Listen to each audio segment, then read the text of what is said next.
Janine and Jericho, latest updates. Busy sa kani-kanilang mga shows.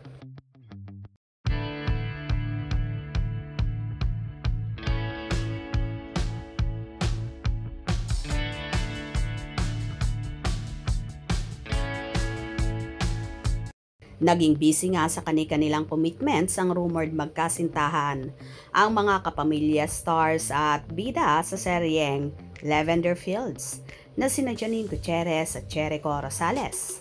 Si Janine ay nagkaroon ng black screening sa Q Cinema kahapon para sa movie nilang Pantos Mia at pinagkaguluhan nga siya ng kanyang mga fanay na dumalo sa naturang screening na yun.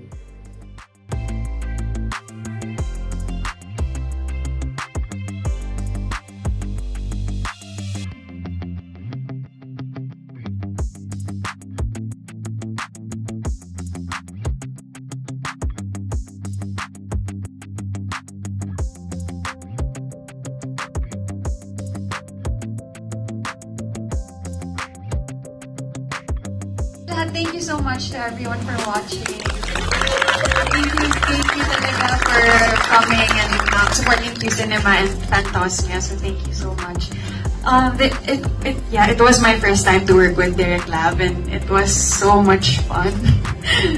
Despite the theme of the story, kontra sa bigat nung pelikula and nung character, sobrang grateful ko to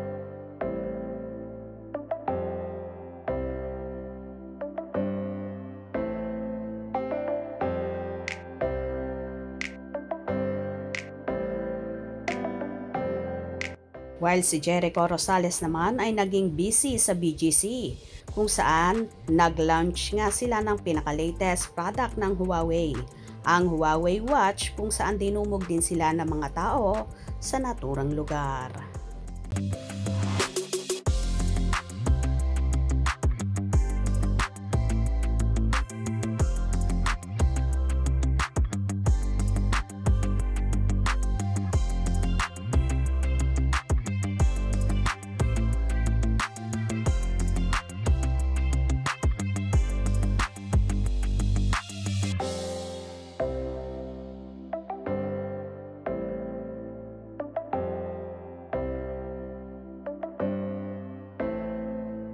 Bukod pa dito ay naging busy na rin ang dalawa sa taping nila para sa hit seryeng Lavender Fields na sasabak na nga sa season 2 na mas lalong nakakakilabot at kapanapanabik ang magiging kaganapan.